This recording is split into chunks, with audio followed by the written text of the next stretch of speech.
You are listening to the Pinstripe Talk podcast.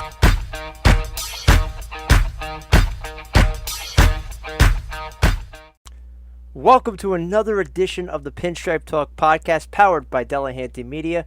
I'm your host, Nick Delahanty.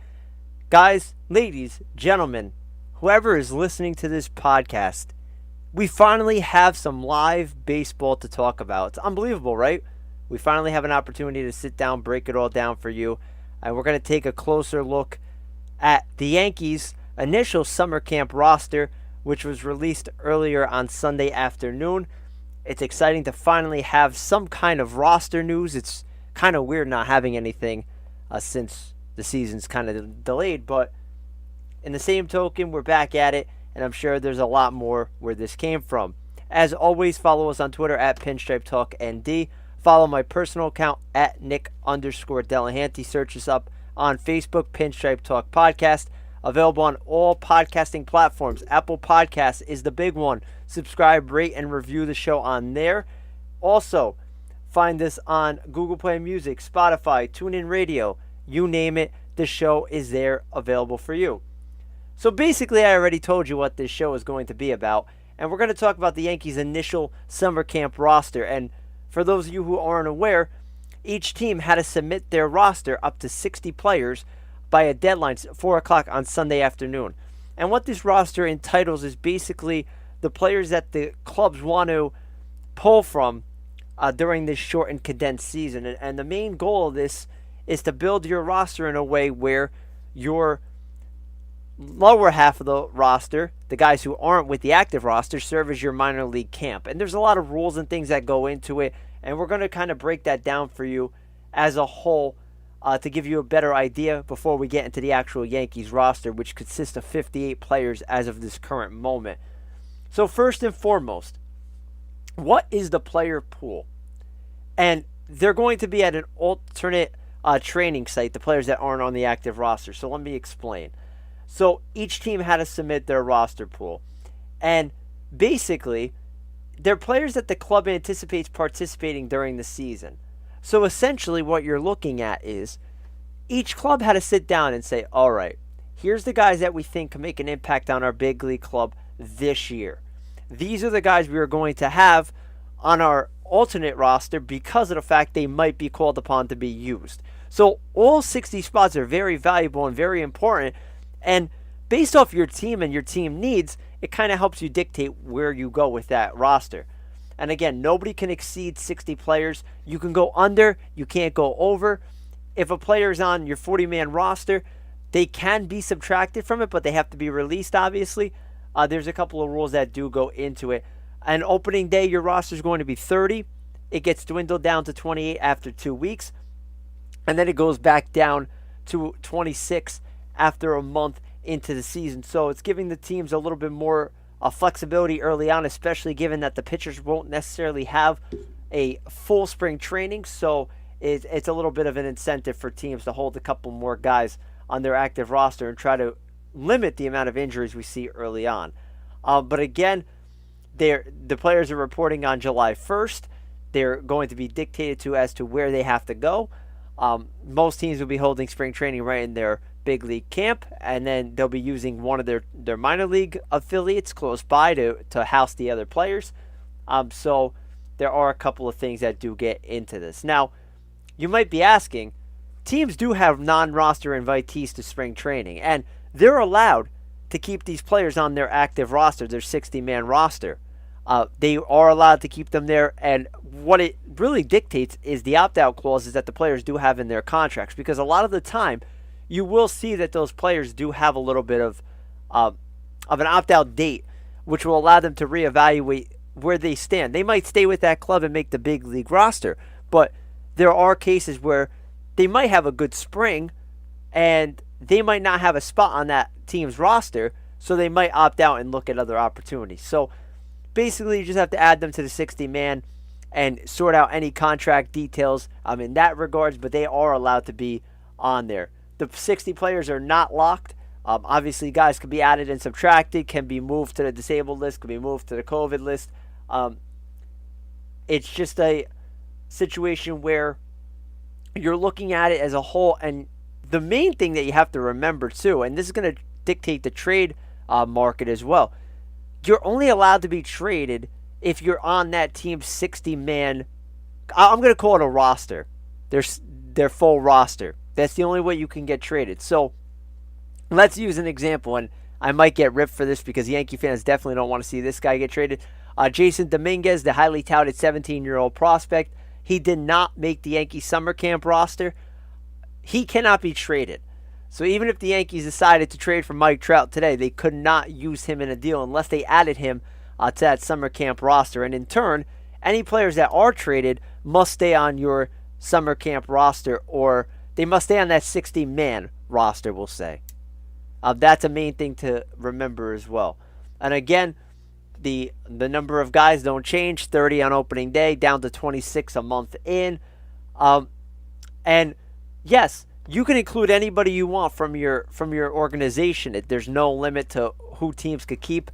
You notice that a lot of the teams, and I hate to say this and be rude, but a lot of the teams that don't consider themselves in contention this year are keeping guys such as their first-round picks from this current year on their roster. Why are they doing that? To give them exposure.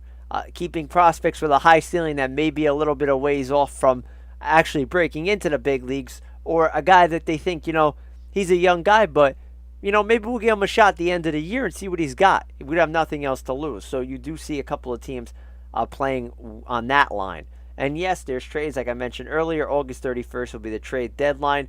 But what I want to do, and we'll do this right before we get into the Yankees talk, is Levi Weaver from The Athletic clarified some really important things in regards to the 60-man roster. So I'm going to read some of them off to you and give you a little bit of an idea. If you want to follow him, you could go to @32ephus on Twitter. He's a really good follow. First, if a player is not on the 40-man roster, he cannot be removed from the 60-man roster unless he's released, which I mentioned earlier. No surprise there. If a player is on the 40-man roster, he can be removed from the 60-man roster, but he would be exposed to waivers first. So if you have a big-time prospect and you want to take him off that roster, good luck trying to keep him because they're going to get snatched up. If a player tests positive for COVID-19, he could be placed on the special COVID-19 injured list and will no longer count against the 60-man roster and can be replaced on that roster. That's a really interesting concept. So you never want to wish COVID on anybody, but say that somebody does come down with the virus, they could be replaced and there's no real penalty. But here's the clause. When the player comes back, that replacement player is subject to the rules that we already talked about. And unless there is an outbreak where 3 or more players test positive for the virus, there's a whole lot of different clarifications that go into this. So, and again, it's going to be a matter of how the virus actually breaks down and how many people does it actually affect. And that's going to be where we're going to have to really sit back and look at this and wait, because time will only tell how this is going to be impacted. We're not going to have a clear-cut answer right away. There's no set way that we are going to figure this out until it actually happens. So right now it's a promising sign. The teams are getting their 55 to 60-man rosters available. You still have wiggle room to make some more signings, some more acquisitions, some more moves, add some guys, subtract some guys. There's going to be a lot of things that come into the mix. And I can't wait to see how this plays out. I'm one that loves transactions. I love to see it happen. And this right here is literally all that and more. We're going to see a handful of moves. I really want to see how these teams are going to go about the trade market. You mean to tell me that these teams that are out of the mix or think they're going to be out of the mix and have a top-of-the-line player that's going to hit the free agent market aren't going to explore trade deals for those players, see what they could get right now? Maybe they'll wait till the offseason if they have another year or two of control on them. But it might open up the trade market early. We might wait, and it might take a little while for it to really unfold. And we're not going to get those answers until these teams start to report to camp and see what they have. And so it will be a nice little spin that we're going to see with this. And I think that it will add a little dimension to what we're used to seeing from these teams, because right now would be the time where everything starts to kind of unfold in the trade market. Yeah, you don't see trades till July, but we're in the end of June. Here's where teams are really identifying themselves as winners or losers or in it or out of it. So there's a lot that does come into play here. Now, the Yankees invited 58 guys to camp, like I mentioned earlier. Nothing really surprising, but they did make some moves prior to making that announcement today. So the first move, and this was an obvious, was Luis Severino goes to the 60-day injured list. We're not going to see Severino. He had Tommy John surgery on February 27th. There's no chance we're going to get him this year. But the Yankees did make a few minor league signings. First and foremost, they released Dan Otero from his deal, re-signed him to a minor league contract. He is on the 58-man roster. And then they added two other guys. They added catcher Max McDowell as another backstop. And then they signed Matt Duffy. And yeah, that's the Matt Duffy that we saw with the San Francisco Giants and the Tampa Bay Rays. And Duffy's an interesting player here for me. And I just think that he might be a guy that can factor in to the Yankees' overall kind of mix. You know, at 29 years old, a guy who's very versatile in the field. If you look at his numbers, and yeah, he's only had 2 full seasons in the bigs, he's not a bad ball player. Let's take you back to 2015. Hit 295 over 149 games for the Giants. 12 homers, 77 RBIs. Had a decent OBP, decent slugging. And then you go back to 2018 with the Rays. He hit 294. He only had 4 homers, but he was a productive piece for the Rays. And they're always looking for guys that they could get on the low and kind of keep around. So, yeah, he hasn't had the longevity in terms of his career. But if you look at his 5-year span in the bigs, over 450 games, the numbers aren't bad. This is definitely not a bad move for the Yankees. And you could be saying to yourself, you know, they have a lot of depth in regards to infield. But you can never have too much depth. And in this kind of situation, holding a guy like Duffy on your kind of, I don't want to call it a B squad, but it is essentially your B squad, definitely doesn't hurt. So I think it's a low-risk, high-reward type of signing for the Yankees. Other than those moves, and you'll see it as we go through it, there really isn't many surprises to this roster as you would see some other teams have. You know, the Yankees have a lot of depth, so I think that if you're somebody who watches them on a regular basis, you can kind of pinpoint who is going to be on the roster and not really have to think twice about it. So adding McDowell and Duffy, they were probably the 2 biggest surprises in my eyes in regards to this, and we're going to break it down by position here. First and foremost, Yankees kept 6 catchers. Obviously, the 2 that you stand out are Sanchez and Higashioka. During spring, you remember they brought in Chris Iannetta, Eric Kratz, and Josh Stoll, 3 veteran guys who will definitely help catch the guys on the B squad, will be there for insurance in case Sanchez goes down or even Higgy goes down. And then you add McDowell. So the amount of backstops shouldn't be surprising. It's good to have the extra depth. Expect, obviously, unless something drastic happens, an injury occurs, Sanchez and Higashioka on the opening day roster. Then, this is where the Yankees got a little cute here.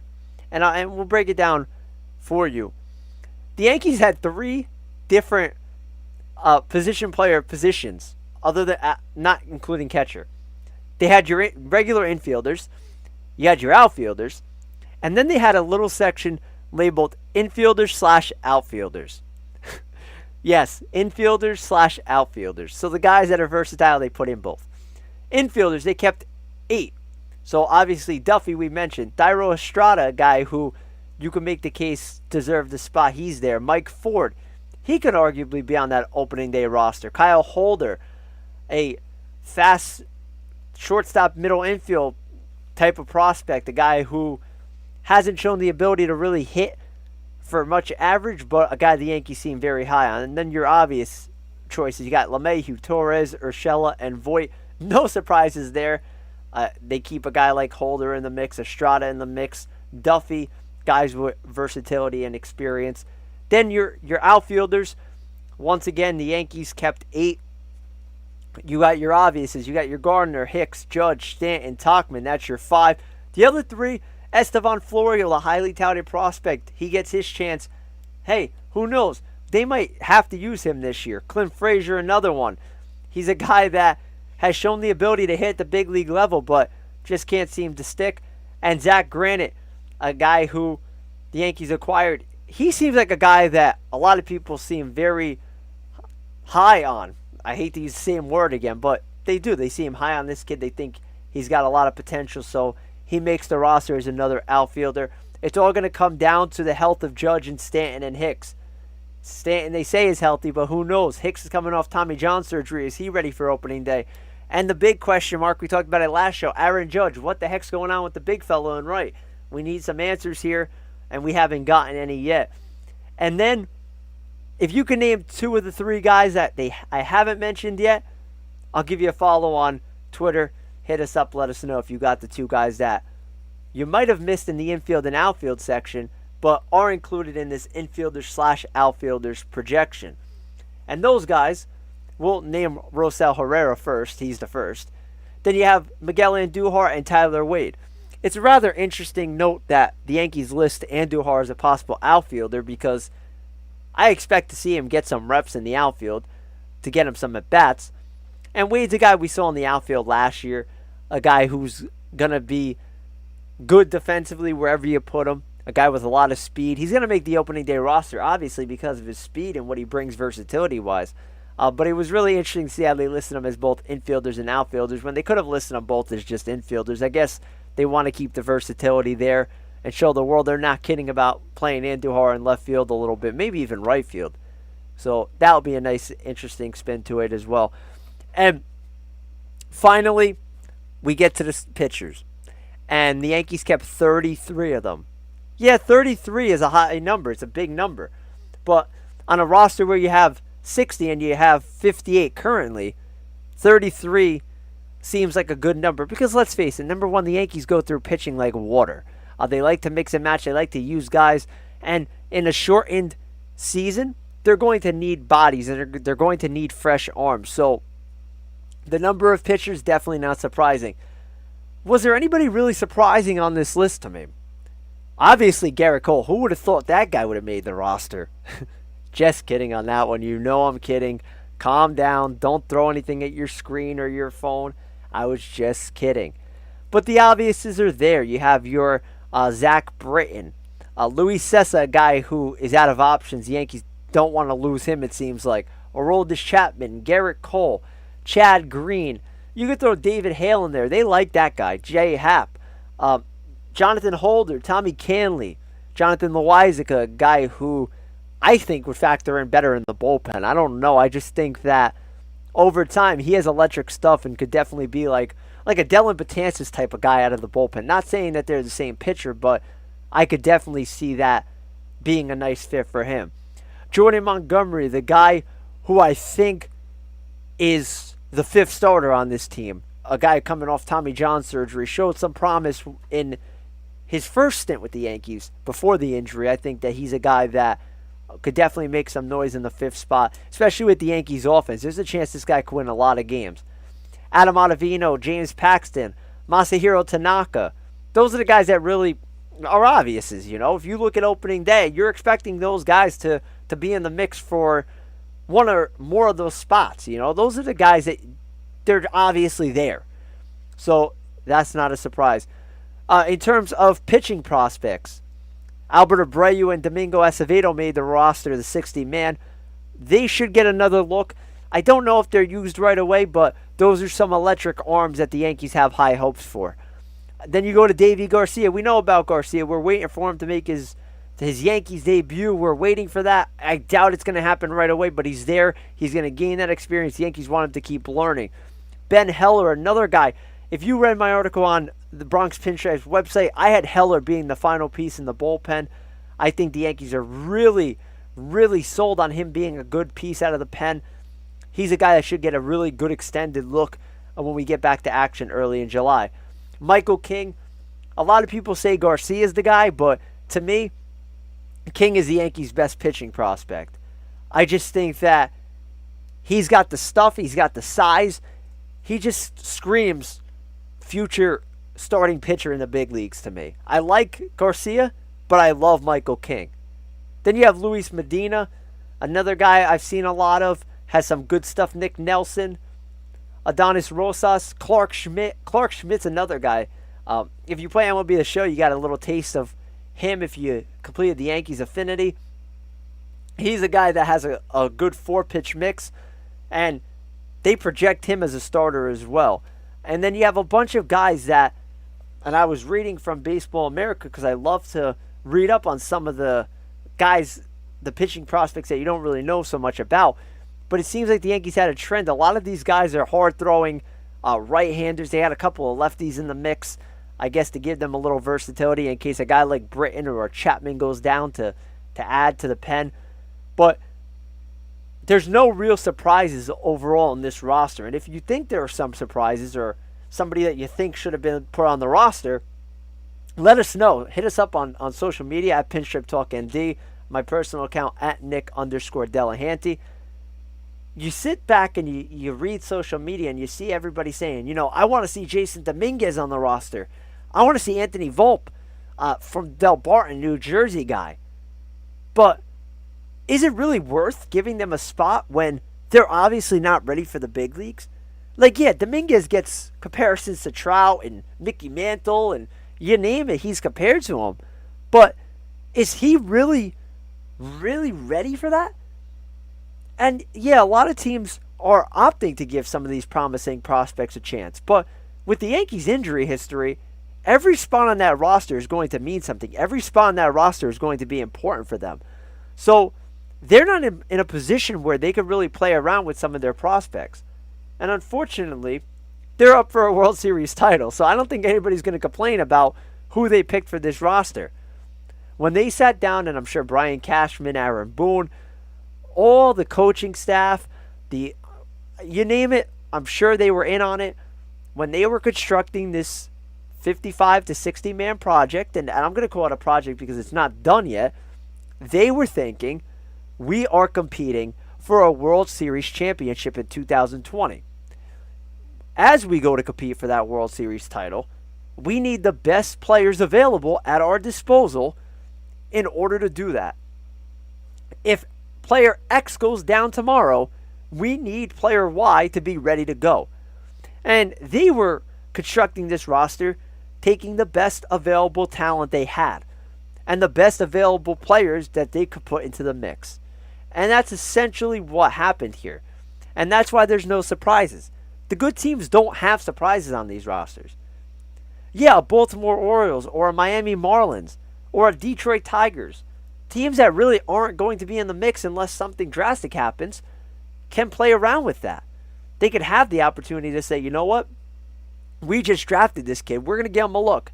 Or this guy's been in our system for only 1 to 2 years, but heck, who knows? If we fall out of it, what would it hurt to give him a chance to play at the big league level? See what he's got. So every team is different. But the Yankees are in that win now mode, so there's no fooling around in the Bronx.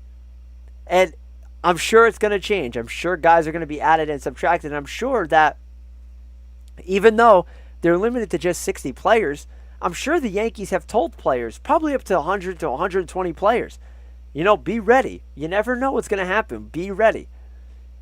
And for the minor leaguers, it stinks. You lose your season. You don't have an opportunity to play. You don't have an opportunity to get better. You lose a very important year in your development. Maybe not in New York because of the depth, but you might be a piece that teams look at and say, we like him. We want to trade for him. He's a guy that could fit our needs down the road. So yeah, there's a lot that you can lose from it. I know a couple of buddies throughout the game that I know from high school and whatnot that unfortunately didn't make their team's 60-man roster. But I'm sure those guys are going to keep competing and do what they can to stay in shape and stay healthy in case they're needed. Because there's going to be a lot of moves. You never know what's going to happen with the virus. Do people come down with the virus? One injury, and then I want everybody to think about this too, is if you have an injury and you get put on the 10-day injured list, that's 1/6 of your season. Think about that. That's 1/6 of your regular season. Injuries could play a huge factor here. You don't have a lot of time to prepare, obviously. We don't have a lot of time to get ready. And there's doctors who are out there saying that Tommy John's surgeries are going to happen like flies. Guys are going to keep getting hurt. And we already have a trend of it in the game. So there's a lot of a dynamic here. And I'm excited to see how it plays out. I just hope we have a healthy season for everybody, not just the Yankees. I mean personal health. I hope the virus does start to subside and everybody starts getting healthy, both baseball players and in the world. And I hope we could get back to some kind of norm. But in the meantime, I hope that the players are able to stay healthy. The coaches, the staff, anybody involved can stay healthy, and we could get the ball rolling and keep a season where we could get some type of baseball. So this is exciting. We finally got some transactions to talk about, and as always, as more Yankee news and rumors and anything comes along, this is your place to go to hear about it and talk about it. Again, we thank you all for listening to the Pinstripe Talk podcast, powered by Delahanty Media. I'm your host, Nick Delahanty. Remember to follow us on Twitter at Pinstripe Talk ND. Follow my personal account at Nick_Delahanty. Find us on Facebook. Search up Pinstripe Talk Podcast. Our podcast available on all podcasting platforms: Apple Podcasts, Google Play Music, Spotify, TuneIn Radio. You name it, shows there available for you. Until the next time we talk, this has been 2 shows in 1 week, so you know baseball is right around the corner. July 1st, can't wait for the Yankees to report to Yankee Stadium, get the ball rolling, and as that happens, we're going to continue to produce more content for you to listen in. So keep joining in on our conversation. As always, we love talking Yankees baseball. We hope that you eventually decide to tune in and join in on our conversation. Once again, my name is Nick Delahanty, and this is the Pinstripe Talk Podcast. We'll catch you very soon.